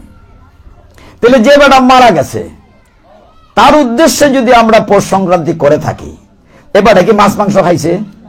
তাইলে আমি কি সংক্রান্তিতে মাছ মাংস দিতাম পারবো কিনা? উত্তর আমি দিতাম, উত্তর আপনারা দিবা। মাছ খাওয়া ঠিক কিনা? ঠিক না। এই দিন মূলত তিল দান করতে হয়, তিলের পিঠা করতে, যেটার নাম তিল সংক্রান্তি। আমি তর্পণ নিয়ে কথা বলেছি, কিন্তু আজকালকার ছেলে মেয়ে তিলের পিঠা খায় না, ওই সন্দেশ খালি খুঁজে, সাফটা নিয়ে আসে, সাফওয়ালা সন্দেশ, দুধের সন্দেশ, নারকেলের সন্দেশ। আচ্ছা, যাই হোক, ক্ষীরফুলি খুঁজে আর কি। এইটা গেল দ্বিতীয়। তাইলে আপনারা বললেন পৌষ সংক্রান্তিতে মাছ মাংস খাওয়া ঠিক না, আমি বলি নাই, কিন্তু উত্তর আপনারা দিয়েছেন। তারপরে বলছেন শ্রাদ্ধে মাছ দেওয়া ঠিক কিনা? বাহ, আরো সুন্দর প্রশ্ন হচ্ছে। শ্রাদ্ধ শব্দের অর্থ কি? শ্রদ্ধার সহিত যে দান করা হয় তাকে শ্রাদ্ধ বলে। আপনারা আরো কিছু বিষয় জানবেন, সুন্দর সুন্দর প্রশ্ন করেছেন, কিন্তু যে টাইমটা যেতেছে আর কি। আমি আসলাম 12টায়, শুরু করছি 2টায়, 2 ঘন্টা বইয়ে জিমাইছি। আমার 2 ঘন্টার যথেষ্ট মূল্য আছে, আপনারা আগে দিলে বেশি শুনতে পারতেন। লস আপনার হয়েছে, আমার লস না। 2 ঘন্টা বইয়ে দিছি বেকার। তো প্রশ্নটা হচ্ছে শ্রাদ্ধ নিয়ে কথা। আমাদের অনেক প্রকার শ্রাদ্ধ আছে, বৃষুৎসর্গ শ্রাদ্ধ, তারপরে সবৎস শ্রাদ্ধ, তারপরে আপনার যেটা করেন এটাকে কি বলেন, যে শ্রাদ্ধটা আপনারা করেন আদ্য শ্রাদ্ধ বলেন, এটি বেশি করা হয়। বৃষুৎসর্গ শ্রাদ্ধ মানে বাচ্চা সহ গাভী দান পূর্বক যে শ্রাদ্ধ, এটার ফর্দ অনেক লম্বা। ঠাকুর দতখান লম্বা লিস্টি দেন, সোনা লাগবো, রূপা লাগবো, গরু লাগবো, খারু লাগবো, ইত্যাদি ইত্যাদি ইত্যাদি। এক গরু 5 বার বিক্রি হয়। কোন ব্রাহ্মণ ঠাকুর থাকলে আমার কথা রাগ করিলেন না, আমার সামর্থ্য নাই গরু দেবার, আমার বাপরে তো বৈতরণী ফার খরণ লাগবো, ঠাকুর দাও পয়সা নাই, কোনো অসুবিধা নাই, আমার গরু আগে যে পাইছিলাম একটা দেখা বাসরাই না বাইন্দা তো রাখ মনে কতক্ষণ, কয়টা খাঞ্চন মূল্য দেলাইও। ঘটনা এটা না নেই, আমার কথা রাগ করলে করুন, আমি শাস্ত্রের বাইরে কোনো কথা বলি না। অনেকেই বলছে যে আমার পিতাকে কোন নদী পার হয়ে যাবে? বৈতরণী। বৈতরণী নদীটা আপনাকে দেখছেন নি? দেখছেন না? তা আমি দেখাই, একটু কথাই বুঝাই। বৈতরণী নদীটা হচ্ছে এরকম গোলাকৃতি। তার বৈতরণী পার হয়ে কোথায় যাবে? আপনার তো মনে করেন আপনার মৃত বাবারে স্বর্গে পাঠাই দিবা গরুর লেজ দইয়া। বৈতরণী নদীটা পার হইয়া মাইসকানো যে স্থল ভাগটা আছে, এটা হচ্ছে নরক, জমালয়। এই জায়গাটার নাম হচ্ছে সংযমনীপুরী, যেখানে যমরাজ থাকেন। বাবারে কই পাঠাইছো? এইটা হচ্ছে বিচারালয়, কোর্ট। কোর্ট। ওই নদীতে বড় বড় হিংস্র প্রাণী আছে, ফুইজ আছে, কিমি আছে, কুমির আছে, রক্ত পুইজ আছে, যাতে আপনার বাবা লেজ দইরা সাতান না দিয়া ফাড়ইয়া বৈতরণী উপরে যেতে পারেন, এলে গরু দিছেন। কিন্তু যদি গীতার প্রথমে মঙ্গলাচরণে বলা আছে, যারা পড়েন, এখানে লেখা আছে সৌতীর্ণ কোন পাণ্ডবই কৈবর্তকে কেশ হবে, বলা আছে না, যে সে এই বৈতরণী নদী পার হয়ে যেতে পারবে যার নৌকার মাঝি স্বয়ং কৃষ্ণ কেশব। তাইলে আপনি গরুর লেজ না দিরা কৃষ্ণকে যদি সাথে নিতে পারেন, তাহলে নৌকা তো ইটা পারইবা কোনটা বালা, লেজ দিলে তো শরীরটা নিচে থাকবো না, সাঁতার নাও জানলা না, আপনারা খাবড়াইবো না কৃমি ফুকায়, তাহলে নৌকা দুইটা যেমন বলা না, লেজ দুটা যেমন বলা। নৌকার মাঝি কেটা? তো কৃষ্ণকে ভালোবাসতে হবে, জাগাত যাই না। এখন আইসুন কইসুন শ্রাদ্ধতে মাছ মাংস দিতে, সর্বনাশের বাসের গাড়ি। শোনেন, এই না বিভিন্ন জায়গায় আমরা মিটিং করে কত বিচার সালিশ মিটমাট করি, কেউ 10 দিন 13 দিন 14 দিন 15 দিন 1 মাস, কত কত নানান কথা। এগুলো নিয়ে আলোচনা এই সাহসে সম্ভব না। তবে সংক্ষেপে যেটা বলি, দশাসূচটা সঠিক, 11 দিনের শ্রাদ্ধটাই সঠিক। কেন? 12 দিন পর একটা লোক মারা গেলে তার একটা সূক্ষ্ম দেহ তৈরি হয়, এটাকে বলে ভূক দেহ। এই 12 দিন পর্যন্ত বাড়ির চারদিক দিয়ে ঘুরে, আত্মীয় স্বজন কান্নাকাটি করে সে দেখে, কিন্তু আত্মীয় স্বজন তাকে দেখে না। তার গলায় পাশ লাগাইয়া টাইনা তত্ত্ব অঙ্গুর মানে জ্বালায় আংটা আংটা, লাল লাল আংটা বুঝুন নেই, ওই যে সুলার মধ্যে আংরা আংরা, এইটার উপর তো টাইনা নেই, উপর থেকে শিলা বৃষ্টি রক্ত বৃষ্টি হয়। এই জন্য আমরা কি করি, মৃতার উদ্দেশ্যে জুতা বা খরম দেই, যাতে আগুনের মধ্যে ফা ফুসকায় না, ছাত্তি দেই যাতে উপর থেকে তার উপরে শিলা আঘাত বৃষ্টি না পড়ে। আরে প্রত্যেকটার কারণ আছে, এই নিয়ে কথা হইলে প্রমোদ সরকারের 2 ঘন্টা না 4 ঘন্টা সময় দিতে হবে, ওই আধা ঘন্টা প্রমোদ সরকার দিলে হয় না।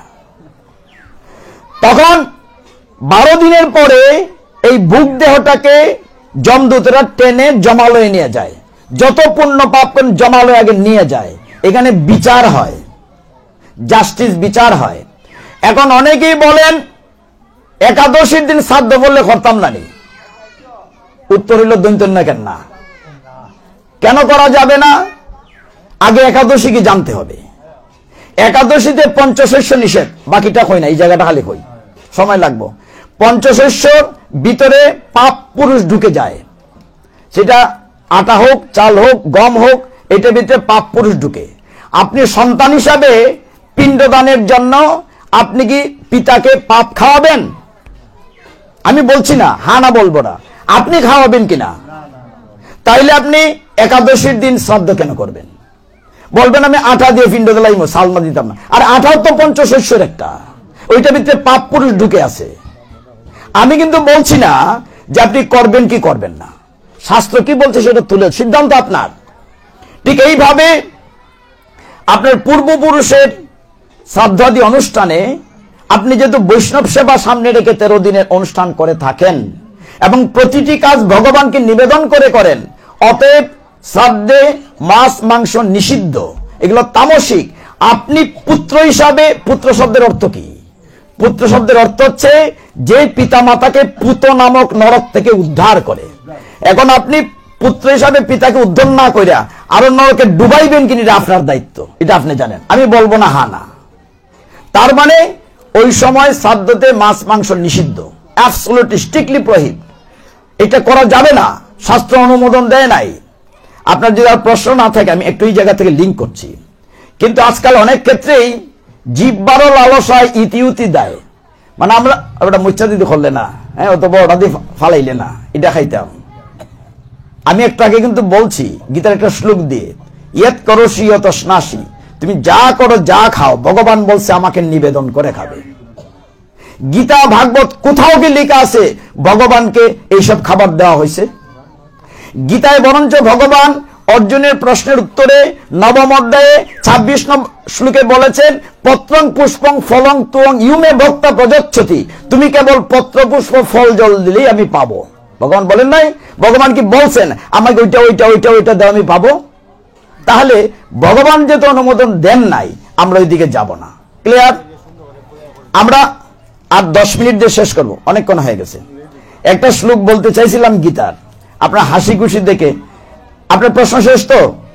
শিবুল বাবু শোনেন, যত বেশি এরকম ধর্মসভা করবেন তত আমাদের মলিনতা দূর হবে। আমরা একটা গুড়ের ভিত্তি আছি। আমরা গুড়ের ভিত্তি কেন আছি জানেন? এটা আসল কথা হইলাই, আমরা কইলে আসলে মাগনা মাগনা হিন্দু, এটা বুঝুননি। গীতা ফরণ লাগে না, এখানে 6 জন না 7 জন হাত তুলছে। ভাগবত ফরণ লাগে না, শাস্ত্র তো ফরণ লাগে নয়। ঠাকুর দ্বারা বার দিয়া দুর্গা পূজা লক্ষ্মী পূজা আমরা ব্যস্ত থাকি, ডিজেল লঙ্গি ড্যান্স ব্যস্ত থাকি। আমরা তো দেখি না পূজাটা কেমন, কেউ দেখিনি, ঠাকুর দ্বারা সাইডে দিয়ে জায়গা। এখন দেখি না বললে আমি জানি না, আর জানি না বললে সুযোগও কেউ নেই। এখন দেখেন, শাস্ত্র আর অনুশাস্ত্র, সংস্কার আর কুসংস্কারের তফাৎ আছে। শাস্ত্র সেইটাই যেটা পরিবর্তন হয় না। শাস্ত্র কোনটা? যেটা পরিবর্তন হয় না। ভগবান গীতায় বলেছেন, গীতার কথাগুলো শুধু আমাদের ধর্মের জন্য নয়, সকল ধর্মের সার্বজনীন। ভগবান দ্বিতীয় অধ্যায়ে বলেছেন, জাতস্য দ্রুবং মৃত্যুর দুর্বং সর্ব, বলছেন জাতস্য দ্রুবং মৃত্যুর দুর্বং জন্ম মৃত্যুস্বচ, মানে জন্মে মরতে হবে, মরলে আবার, এখন জন্মিলে যে মরতে হবে ধ্রুব সত্য। এটা কি আমার ধর্মের বেলা না সবার বেলায়? তো ভগবানের কথা কি কোনো পরিবর্তন আছে? এইটা শাস্ত্র, গীতা ভাগবত হচ্ছে শাস্ত্র। আর এখন আমি বললাম যে এইখানে তুষক দিতে হবে, লেপ দিতে হবে। আমি বললাম আমার সামর্থ্য নাই, বলে 2 কেজি তুলা দিলে চলবো। বলে আমার সামর্থ্য নাই, 2টা সুতা দিলে চলবে। বলে এই সামর্থ্য নাই, তুমি তো এটা মূল্য দিলাও, তাহলে এটা পরিবর্তন হইল তো? এটা শাস্ত্র না, এটা সংস্কার, এটা হচ্ছে অনুশাস্ত্র। আমি ইঙ্গিতে কিছু জিনিস বুঝালাম, সবকিছু আবার ভেঙে বলা যাবে না, কিছু ইঙ্গিতে বুঝতে হবে। যাই হোক, তাহলে আমরা বলছিলাম যে কথাটিতে আমরা একেবারে মাগনা মাগনা হিন্দু, হ্যাঁ, হিন্দুর ঘরে জন্মেছি তাইলে হবে না তো। আপনার ছেলে মেয়েকে রক্ষা করার জন্য গীতা ভাগবত পড়তে হবে, নাইলে আপনার ছেলে মেয়েকে রক্ষা করতে পারবেন না। যাই হোক, শেষ করবো একটা সুখের সূত্র শুনে শেষ করে ফেলি। আজ আমরা সকলে সুখ চাই কিনা মা? হ্যাঁ, সুখ চাই। বাবা, সবাই সুখ চায়। আপনি সুখ চান? হরি বল। দেখেন না, সুখেরও লাগিয়া এগরো বাদিনও অনলে পুড়িয়া ছাই। সুখ চাই, সবাই সুখ চাইলে একজন সুখ চায় নাই, ইতিহাস বলছে। তিনি হচ্ছেন কুন্তী দেবী। চিনুননি কেটা? কৃষ্ণর পিসিমা, পঞ্চপাণ্ডবের মা। যখন কুন্তী দেবীকে কৃষ্ণ বলছিলেন, হে গো পিসিমা, অনেকদিন তো বেটি তোমার বাড়িতে রয়েছি, যুদ্ধ চালাইছি, তোমার ছেলে এখন রাজা হইছে, তোমার সুখের সময় আমারে সাইরা দাও, বাড়ি যাই, বহুদিন ধরে দ্বারকা যাই না। আমার তো বেটি সংসার আবার অনেক বড়। কৃষ্ণের কত বড় সংসার জানেননি? কৃষ্ণের 16,108 জন রানী, প্রত্যেকের করে 10 জন বাচ্চা, ক্যালকুলেটর লাগবে। কত বড় সংসার কৃষ্ণের, হ্যাঁ। কিন্তু কোথাও কিরকম ছবি দেখছেন? কৃষ্ণ গাল অর্ধে বইছে, খালকি কিতা বাজারে তো নাই। কৃষ্ণ তো কৃষ্ণ হয়, একসাথে সবার বাড়িতে থাকতেন। 16,000 বলছে, পিসিমা তোমার তো বেরম সুখের সময়, তোমার ছেলে রাজা হয়েছে, আমার সাইরা দেও, বাড়ি যাই। তবে কৃষ্ণ বলছেন, তবে পিসিমা তুমি যদি আবার দুঃখে পড়ো, বিপদে পড়ো, কষ্টে পড়ো, আমার দায়িত্ব, আমি আসবো। এইটা শুনে কুন্তী দেবী কান্না করেছেন, বাবারে আমার সুখের দরকার নাই, আমার দুঃখে রাখো, যাতে করে আমি তোমাকে ডাকতে পারি আর তুমি আসতে পারো। কথাটাতে অনেক তথ্য আছে। আমরা সুখে পড়লে কৃষ্ণকে ভুলে যাই, দুঃখে পড়লে, বিপদে পড়লে ভগবানকে ডাকি। কথা ঠিক কিনা? সুখে থাকলে তো আমি করছি, আমি এটা করছি, এটা করছি, খারাপ হইলে বেটা ভগবানে দেখো সুখ নাই, আমারও তো বড় খারাপটা করতে পারেনি, দোষ দিলে সব ভগবান রে। এবার তার কথা হয় না, দাঁড়াই দিছে বাসিলে, কোনো খাম নাই, খাজ নাই, ঠেং একটা বেকা হইয়া, তাই তো প্রতিবাদ করে না। এখন এই যে আমরা সুখের সময় ভগবানকে ভুলে যাই, এই জন্য কুন্তী দেবী বলছেন যে বাবার আমার সুখের দরকার নাই। তাহলে আপনারা সকলে সুখ চাইছেন, সুখের সূত্র আমি শিখিয়ে দিয়া যাই ওইখানে একটু পরে। তবে একটা কথা দেখেন, বিপদে না পড়লে আমরা ভগবানকে ডাকি না, ডাকি না। তার প্রমাণ কি? ভগবানের অনেক নাম আছে, রাম নাম আছে, শ্রীহরি আছে, কৃষ্ণ আছে, জগন্নাথ আছে, যে কোনো নাম। যখন আইতেছে বৈশাখ মাস, যখন আকাশের জিলকিটা মারে, ঠাটা মারে, রাম রাম রাম রাম রাম রাম, ঠাটাও শেষ, রাম নামও শেষ, ঠিক না গো বিটে? তখন এক বিটার বিটে কয়, ওই বেটি আকাশের জিলকি মারছে, রাম নাম হোক, খন লাগে না, জিলকিটা মারলে খার আগে কাটে, রাম রাম রাম রাম রাম রাম রাম, ঠাটা শেষ, রাম নামও শেষ। কেন লাগে তখন কয়? ডরাইয়া। কেমনে হয়? বিপদে পড়িয়া।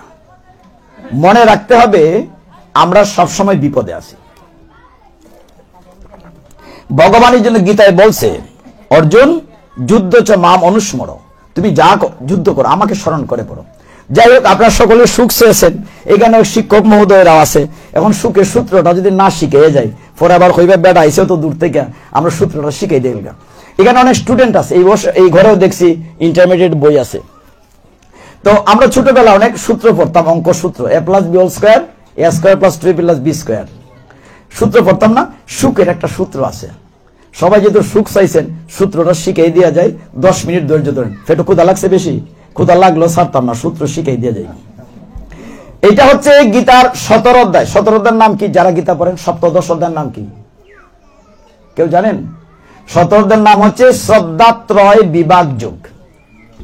শ্রদ্ধাত্রয় বিভাগ যুগ, এই যুগটাতে 3 প্রকার তপস্যার কথা বলা হয়েছে।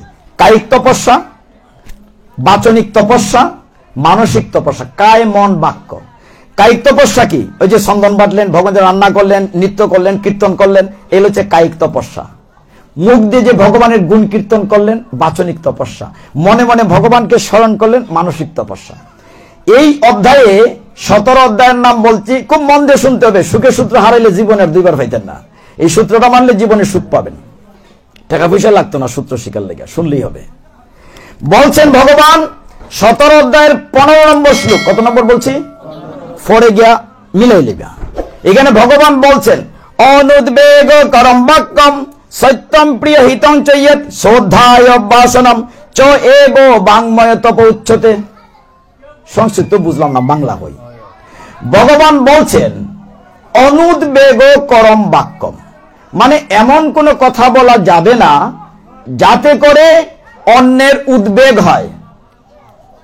ভগবান কি বলছেন? এমন কোন কথা বলা যাবে না যাতে অন্যের রাগ হয়। এই কথাটি শেষের লাইনে বলছেন, খুব মন দিয়ে শুনেন, জীবনীটা খুব গুরুত্বপূর্ণ। শেষে বলছেন বাংময় তপ উচ্চতে, মানে সুন্দর করে কথা বলাটা একটি তপস্যা। কি বলেছি? সুন্দর করে কথা বলাটা একটি তপস্যা। এখন যার বাড়িতে আইছি, বা আরেকজন ভক্ত মহোদয় আসছেন, আবার বোধহয় কারেন্ট চলে গেছে। আচ্ছা, আপনার মনোযোগী হলে চলবে। আমি যদি এই প্রভুকে বলি প্রভু দয়া করে উঠে যান, বা মাকে বলি মা তুমি দয়া করে চলে যাও, উনি কি রাগ করবে? করবে না। আমি কেন বাড়ি জিজ্ঞা রাগ করবো না? ফালে লাডিলে আমরা 2টা দিত। কথা কিন্তু একটাই, অর্থ কিন্তু একটাই, টু গো আউট। আমি বলছি দয়া করে চলে যান, এই বাড়ি জিজ্ঞা, কথা কিন্তু একটাই। বলার কারণে 2 রকম হয়ে গেল, হলো কিনা? এখন দেখেন এই শ্লোকে ভগবান বলছেন এমন ভাবে কথা বলা যাবে না যাতে অন্যের উদ্বেগ হয়। অনুদ্বেগ করম বাক্যম। এর উদাহরণটি খুব সুন্দর, 3:30টায় শেষ করা যাবে, 6 মিনিট আর 7 মিনিট আছে। দ্রৌপদীর কয়জন স্বামী বাবা? 5 জন। যুধিষ্ঠির, ভীম, অর্জুন, নকুল, সহদেব। এখন তাদের মেজ পাণ্ডবের নাম ভীম, বেড়া গায়ে গোতরে বড়, বুদ্ধিও মোটা। সে চিন্তা করে দেখলো দ্রৌপদীর আমরা 5 জন স্বামী, কিন্তু দ্রৌপদী সবচেয়ে বেশি ভালোবাসে অর্জুনকে। কাকে বেশি ভালোবাসে? কথা ঠিক কিনা? অর্জুন তো দেখতে নায়কের মতো না, বেশি ভালোবাসে। আর অর্জুনের ভালোবাসবে না কেন? সেই তো স্বয়ম্বর সভায় লক্ষ্য স্থির করে দ্রৌপদীকে পেয়েছিল। দ্রৌপদীর আসল নাম হচ্ছে কৃষ্ণা। কি নাম বলছি? যজ্ঞ থেকে উঠেছে বলে দ্রৌপদীর নাম যজ্ঞসেনী। ধ্রুপদ রাজার মেয়ে বলে দ্রৌপদী, পাঞ্চাল দেশের রাজকন্যা বলে পাঞ্চালী। সেই দ্রৌপদী কৃষ্ণকে বলতেন সখা গোবিন্দ, আর কৃষ্ণ বলতেন দ্রৌপদীর সখী।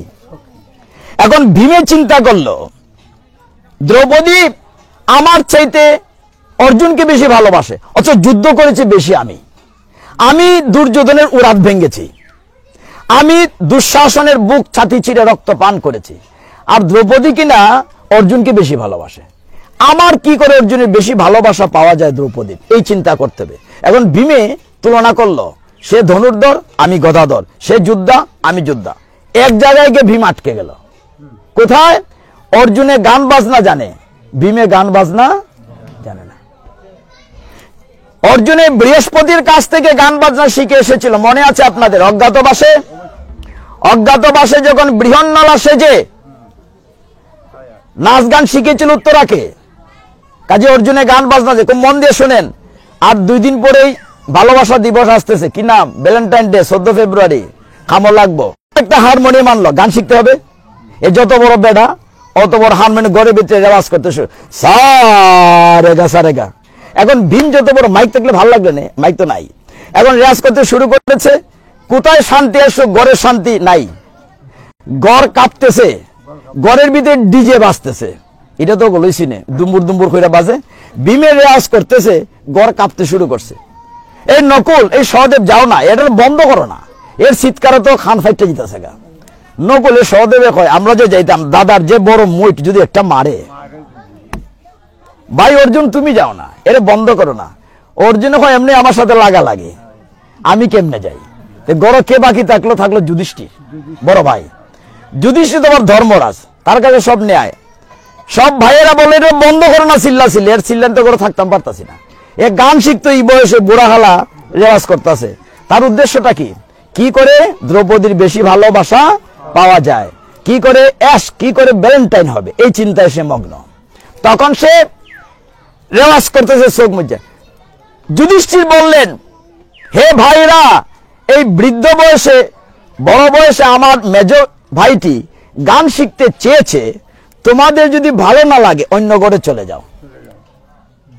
ঘরের ডিজে তো আর বন্ধ হইল না, ঘরে খাফাখাফি তোর বন্ধ হইল না। তাহলে ঘরে আর কে বাকি থাকলো? দ্রৌপদী বাকি থাকলো। পঞ্চ স্ত্রী রইল না। দ্রৌপদীর কাছে বাইকে বলে এটা বন্ধ করো, এর চিল্লানি বন্ধ করো। তখন দ্রৌপদীর মনে হলো গীতার 17 অধ্যায়ের 15 নম্বর শ্লোক। কত নম্বর শ্লোক? এখানে লিখা আছে সুন্দর করে কথা বলতে হবে। ফাঁকে তার একটা কথা কইলে এদিকে চাইতাম না, এদিকে চাই এখন, এলে আমার মাইর দিব। আমাদের সারা শরীরে কয়েক মাইল জায়গা, টুকটা মাত্র 1 ইঞ্চি, বেশি না। কিন্তু এটার যে কি শক্তি জানেন নি? কথা বলছে গীতা, গীতা আমার জীবন শিক্ষা। আপনারা তো গীতা খালি মন্ত্র না, গীতা আমাকে শিক্ষা দিচ্ছে। সুন্দর করে কথা বলাটা একটি তপস্যা। আপনার এই ঠুটের কারণে গরম নতুন বউ আইছে, খানের কাছে গিয়ে টুটটা কয়েকদিন লাগাই দেয়, ঘরটা টুকরা টুকরা হয়ে যায়, ওই যায় না? আমি দিকে চাইছি না গো, মারা গো করো না আমার দিকে। এই টুটের এমন পাওয়ার, এই টুটের কারণে রাষ্ট্রের আজকে অবস্থা। আমি ব্যাখ্যা করব না। একটা কথার কারণে তাহলে কি অমুকের নাতিকে চাকরি দেব? একটা কথার কারণে। তাহলে টুটের কত পাওয়ার।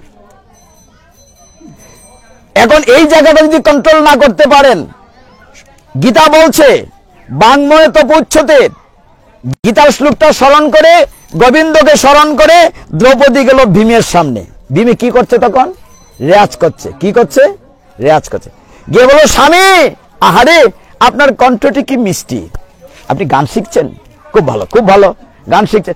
আচ্ছা, গান বাজনা শিখা তো একটি তপস্যা। তপস্যা না প্রভু? এটা একটা তপস্যা। আচ্ছা স্বামী বলেন তো, তপস্যা কি কিলো? জুড়ে কথা বলছেন কেন বাবারা? এমনি খালি গলায় চিৎকার করছে। আজকের পর আমার 2 দিন রেস্ট লাগবে, অথচ রাত্রে আমার প্রোগ্রাম আছে। আপনারা আমার খুব বড় একটা ক্ষতি করে ফেলেছেন আজকে। দ্রৌপদী বলছে, হে স্বামীন, বলেন তো তপস্যা কি কেউ ঘরে বসে কখনো করেছে? বলে না। তপস্যা মুনি ঋষিরা জঙ্গলে করেছে, বনে করেছে।